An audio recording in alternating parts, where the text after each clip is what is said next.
When Mickey's Fast Break was discontinued in the mid-1980s, it really was the end of an era. Mickey's Fast Break, of course, was one of the most influential tabletop basketball sims of all time. Though it certainly wasn't the first, its good flow and easy gameplay ended up having a major influence on every game that came afterwards. And most people see Hoops as its natural successor.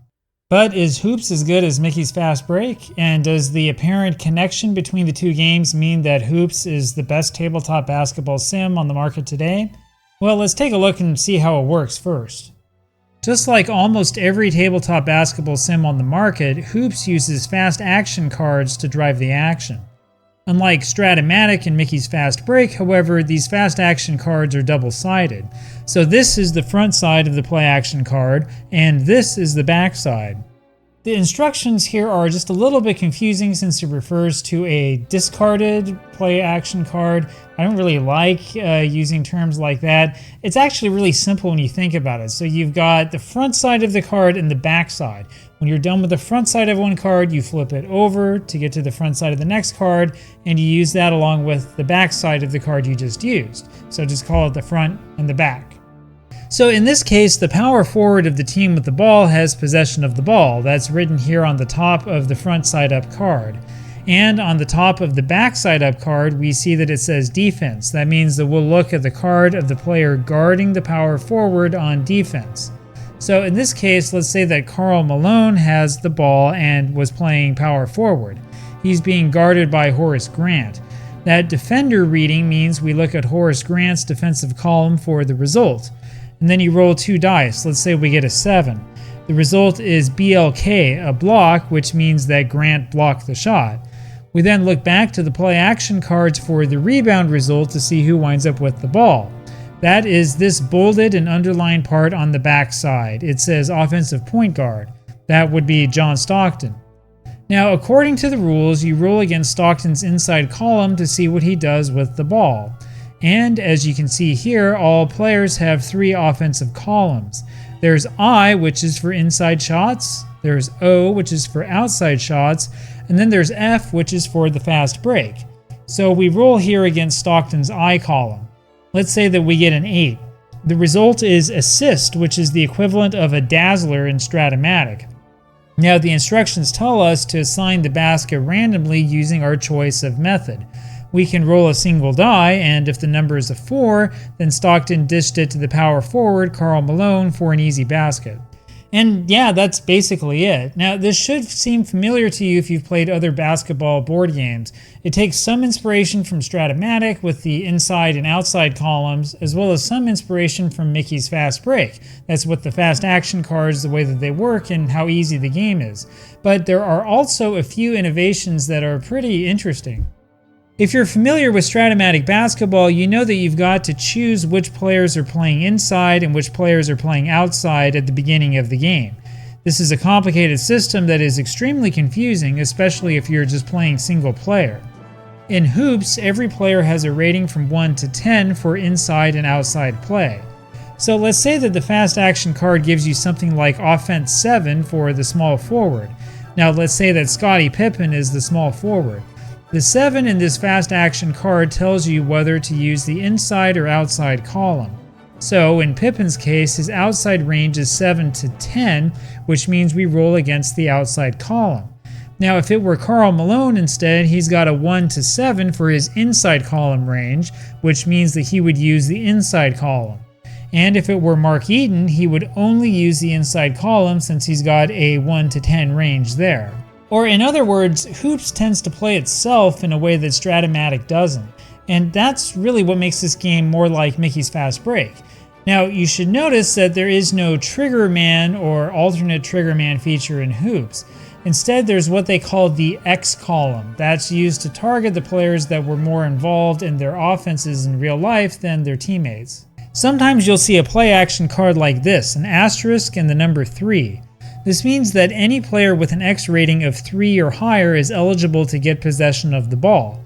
So among these 5 Bulls starters, only Michael Jordan has an X rating of over 3. That means that he gets the ball. Meanwhile, on the Jazz, John Stockton and Karl Malone both have an X rating of over 3. You would either choose one of them or use some randomizing system to choose between them. The advantage of this system is that you don't need separate cards to tell you who the triggermen are, and it works a lot more naturally when you draft your own teams. It also means that you don't need a specific team fast break card the way you do in Mickey's Fast Break. Sometimes fast breaks result from defensive steals, such as these ones on John Stockton's card. Other times you'll see fast break indicated on the rebound results. When that happens, you don't draw a new card. Instead, you just look at the fast break reading to figure out whose fast break column to look at. In this case, it's the shooting guard, and so we roll the dice against Jeff Malone's F column. The playing cards are also really easy to read. Let's look again at Jeff Malone's card. Basket means that he scores the basket. To find the assist, you look back at the play action card down here where it says assist. This one says power forward 24. You look at the power forward's card to see if he has an assist rating equal to or greater than the number, 24 in this case. Karl Malone has an assist rating of 13, which means that he does not get the assist. It's pretty simple. Back to Jeff Malone's offensive card. These P ratings mean a pass or a holdup on the fast break. The team then goes into the half-court offense instead. You draw a new play-action card and play as usual. B plus F1 means a basket plus a foul. F2 means a foul while shooting. Turnover means that he turned the ball over. You flip to the next fast action card and give the ball to the other team. And a blank means a missed shot, which means you look at the rebound. In other columns, you'll see things like this TOOF. That means that there's an offensive foul charged to the player with the ball and the other team gets the ball. That can show up in defensive columns as well, which means that the defender drew an offensive foul. This pass with an asterisk means that the player passes the ball, but the asterisk means to look first to see if there's a player on the team with a 10x rating. Now, the 10x rating exists for extreme cases. We're talking like Wilt Chamberlain in the early 1960s. Now, you can see that Chamberlain has a 10x rating with a 5 in parentheses. So if Chamberlain's on your team, anytime a pass is made, you first roll a 10-sided die. If that number is equal to or less than the number in parentheses, then the guy with the 10x rating gets the ball. You then roll another 10-sided die to figure out whether Wilt is taking a shot inside or outside, and then you roll against his card. Well, it's not something that comes up all that often, but it is a really cool innovation. It also means that Hoops is able to deal with extreme performances in the past that other games really struggle with. There are also spaces for three-point attempts. So you roll 2 dice against the three-point rating at the bottom of the offensive player's card. That's very similar to Strat-O-Matic. Players with a 3D didn't take a lot of three-point shots. So if you get one of these three-point attempt/P results from the defender's card, you look on the offensive player's card for that 3D. If the offensive player has the 3D, instead of taking the three-point shot, he passes the ball.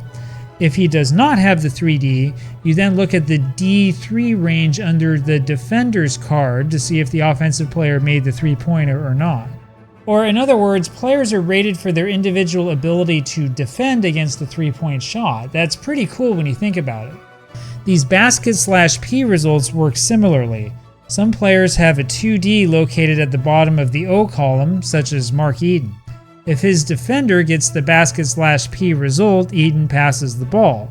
If the offensive player does not have the 2D on his card, he gets the basket. And honestly, that's just about all of the hard stuff in this game.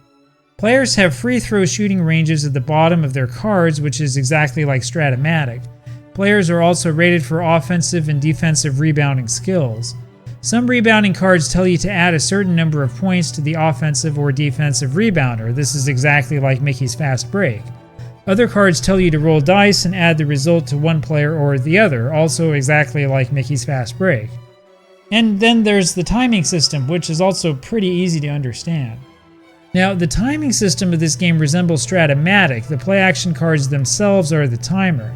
There are 140 cards, which means you'd make 2 decks of 70 cards each. 70 play-action cards represent a quarter. This means that a single card represents just about 10 seconds of gameplay. There's also an alternative timing system designed for playing without dice, which also works really well.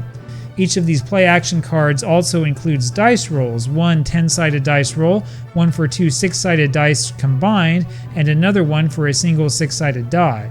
And so you can use those instead of worrying about rolling the dice if you want, or you can sometimes roll the dice and sometimes not. It doesn't really matter, it's all up to you, and it's really easy to understand.